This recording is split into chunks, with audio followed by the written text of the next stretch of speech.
स्वागत है दोस्तों मिस्त्री आई की जी में फिर से एक और बार। आज हम आ गए हैं आप लोगों के लिए ये लेकर एक नई वीडियो, जिसमें हम आप लोगों को बताने वाले हैं फाउंडेशन की। जैसे आप पुटिंग डालते हैं या बीम डालते हैं तो उस समय आप लोगों को क्या क्या सावधानी बरतनी चाहिए जिससे आपका मकान आगे चल के मजबूत हो। ठीक है, तो आप लोगों को हम बताने वाले हैं कि आपको ऐसी कुछ गलतियों से बचना चाहिए जिससे आपके मकान को आगे जाके भविष्य में नुकसान हो। तो चलो बढ़ते हैं वीडियो में आगे। उससे पहले दोस्तों हमें 32 सब्सक्राइबर चाहिए 500 सब्सक्राइबर कंप्लीट करने के लिए। तो आप लोग हमारे जो 32 सब्सक्राइबर हमें लग रहे हैं वो 32 सब्सक्राइबर इस वीडियो के माध्यम से आप हमें कंप्लीट करवा देंगे। मैं उम्मीद करूंगा कि आप लोग इस वीडियो में तो कम से कम हमारे 500 सब्सक्राइबर कंप्लीट करवा दें। हमें सिर्फ 32 सब्सक्राइबर लग रहे हैं दोस्तों। 32 सब्सक्राइबर कंप्लीट कर देंगे तो हमारा जो चैनल है मोनेटाइजेशन की ओर एक कदम और बढ़ जाएगा। तो उम्मीद करूँगा मैं आप लोग इस वीडियो में हमारे 32 सब्सक्राइबर जो हमें लग रहे हैं 500 सब्सक्राइबर के लिए वो आप कंप्लीट करवा देंगे। तो चलो बढ़ते हैं वीडियो में आगे और दिखाते हैं आप लोगों को किन चीज़ों से बचना है, क्या गलतियां नहीं करनी है आप लोगों को। जैसे आप गड्ढे करवा रहे हैं, फाउंडेशन की शुरुआत हो रही है आपके मकान की, तो आपको किन गलतियों से बचने की कोशिश करनी चाहिए। तो चलो बढ़ते हैं वीडियो में आगे। देख पा रहे हैं ये गड्ढा जो है हमारा 3x3 का है, जिसमें इन लोगों ने जाल जो बनाया है उसमें 33 इंची का जाल है।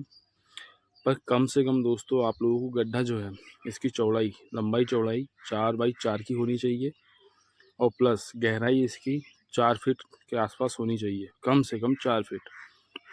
ठीक है, पहला आपको ये करना है। दूसरी चीज़ ये है कि आपका जो ये पहला गड्ढा है यहाँ से आपको लेवल उठाना है ताकि आपके जो उधर जो गड्ढे हैं सेम गहराई में होनी चाहिए। 3 फीट 2.5 फीट के आसपास है, ठीक नहीं है। कम से कम इसको 3.5 फीट गहराई है इसकी। आप लोगों को ये जो इधर ये गहराई ये गड्ढे के हिसाब से काफ़ी कम है। यहाँ क्या हुआ है कि इन लोगों ने इस गड्ढे से 1 फीट उठा हुआ है गड्ढा,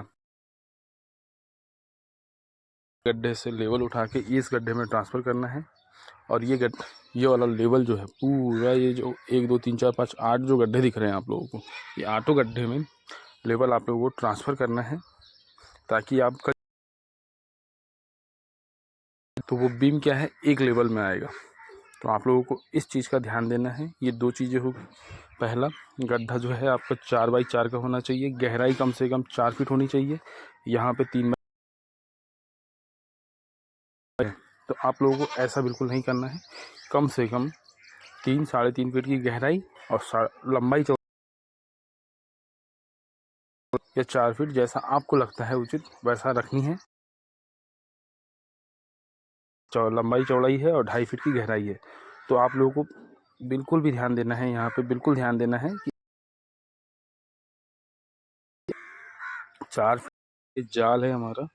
ये है लंबाई चौड़ाई इसकी 33 इंची बाई 33 इंच की लंबाई चौड़ाई है, जिसमें ना एल मारा गया है ना कुछ है। इस जाल की जो लंबाई होनी चाहिए कम से कम 3 फीट होनी चाहिए। 3 फीट लंबाई 3 फीट चौड़ाई, और इसमें कम से कम 6 से 7 इंची का एल होना चाहिए। ठीक है, इससे क्या होगा, जैसे आपकी पुटिंग जैसे डालोगे आप तो प्रॉपर, अगर 4 फीट का गड्ढा है आपका तो 3 फीट की आपकी जाल आ गया, 6 इंची आपका एल आ गया। तो उसमें क्या होगा, पुटिंग आपकी प्रॉपर 3 फीट की बैठेगी। समझ रहे हैं आप लोग। तो यहाँ पे हुई है ये तीसरी गलती। तो आप लोगों को ये तीसरी गलती से बचना है। इसमें प्रॉपर ये जो है ये दिख रहा है आप लोगों को 1 इंच निकला हुआ है, यहाँ पे कम से कम 7 इंच निकला होना चाहिए था, 7 इंच निकलता तो ये इसमें 6 इंची का एल आता। ठीक है, यहाँ एल नहीं है और प्लस यहाँ पे 8 mm का भी 8 mm की बार डली हुई है, कहीं पे 10 mm की है। तो आप लोगों को ऐसा बिल्कुल नहीं करना है। या तो आप चला सकते हैं, आपका जो जाल है इसमें कम से कम आप 12 से 10 mm के बीच का रॉड रखिए ताकि आपका जो फाउंडेशन है वो मजबूत से मजबूत बने। तो आप लोगों को यहाँ पे 8 mm की जगह 10 mm या 12 mm जो आप चला सकते हैं, आपकी जितनी बन सकती है। मैं मेरे तरफ से तो मैं कहूँगा कि आप कम से कम नहीं तो 10 से 12 mm का रॉड रखना ही चाहिए, और साथ में इसमें एल देने की बहुत ज़रूरत है। अगर आप एल देंगे, कॉलम में तो प्रॉपर एल दिया हुआ है यहाँ पे, पर जाल में जो है एल नहीं है, तो आप लोगों को ये चीज़ों का भी ध्यान देने की ज़रूरत है। अगर आप ये चीज़ों का ध्यान देते हैं तो आपका जो फाउंडेशन है वो काफ़ी मजबूत होगा और बेहतर होगा।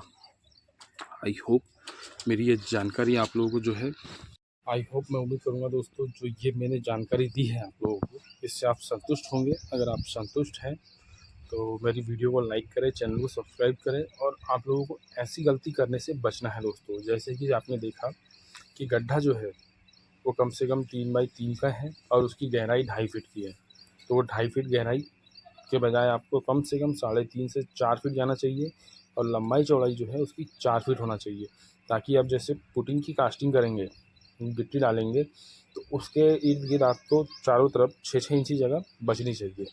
ठीक है, पहला आपको ये ध्यान देना है। दूसरी ये चीज़ ध्यान देनी है कि आप लोग जैसे गड्ढे करवाते हैं, पहला जो गड्ढा है उसी लेवल से आप लोगों को जितने भी 8 या 10, 12, 14, 16 जो भी गड्ढे आ रहे हैं, उसी लेवल से, एक लेवल से आपको सारे गड्ढे खुदवाने हैं। लंबाई चौड़ाई सेम रखनी है आप लोगों को। ये 2 चीज़ें हो गई। ये दोनों चीज़ें आप लोगों के लिए बहुत ज़रूरत है, बहुत ही इंपॉर्टेंट चीज़ें हैं ये, तो आप लोगों को इसमें ध्यान देना है। तीसरी चीज़ हो गई आपकी जाल। ठीक है, जो आप जाल बनाते हैं, अगर आप पहली मंजिल के हिसाब से मकान बना रहे हैं तो 3 बाई 3 का जाल पर्याप्त है। अगर आप डबल फ्लोर पे जाना चाह रहे हैं तो आप जो गड्ढा है उसकी लंबाई चौड़ाई बढ़ा के 4.5 कर सकते हैं, गहराई कम से कम 5 फीट कर सकते हैं, और जिससे आपका नीचे का जो फाउंडेशन है वो मजबूत होगा। तो आपको जो सेकंड फ्लोर पे जैसे आपकी छत जाएगी तो उसमें आप लोगों को दिक्कतें कम होगी। समझ पा रहे हैं आप लोग? तो आप लोगों को जाल में भी कम से कम 10 से 12 mm का सरिया देना होगा, और उसमें प्रॉपर एल मारना होगा। यहाँ की तरह नहीं करना है कि 33 इंची का आपने जाल बना दिया, उसमें एल नहीं दिया। आप लोगों को ये गलती बिल्कुल नहीं करनी है। अगर आप ये गलती करने से बचते हैं तो जहाँ तक मेरा अनुभव कहता है कि मकान आपका जो फाउंडेशन है, मकान की जो फाउंडेशन है वो काफ़ी अच्छी तरीके से मजबूत होगी, ताकत बनी रहेगी उसमें, और लंबा चलेगा आप लोगों का मकान। भूकंप के कभी झटके आते हैं या कुछ होता है, यहाँ पे क्या है कि जो मिट्टी है, पीली मिट्टी है, आप लोग जैसे 3 फीट खोदेंगे तो मुरुम लगना शुरू हो जाता है, मुरुम आना शुरू हो जाता है। तो मुरुम के हिसाब से आप लोगों को कम से कम 4 फीट गड्ढा खोदना चाहिए, और प्रॉपर बेस करने से पहले उसकी अच्छे से धुम्मस से धसाई कुटाई करके अच्छे से प्रॉपर बेस डालना चाहिए, और उसके बाद में पुटिंग वगैरह जैसी जो भी है प्रक्रिया होती है वो करना चाहिए। आई होप मेरी ये जानकारी आप लोगों को पसंद आई होगी। अगर मेरी ये जानकारी आप लोगों को पसंद आई है तो मैं उम्मीद करूँगा आप लोग चैनल को सब्सक्राइब करेंगे, वीडियो को लाइक करेंगे, कमेंट बॉक्स में कमेंट करके ज़रूर जाएंगे कि आप लोगों को मेरा ये वीडियो अच्छा लगा या कैसा लगा। आप कमेंट बॉक्स में कमेंट कर सकते हैं, कमेंट बॉक्स आप लोगों के लिए खुला हुआ है।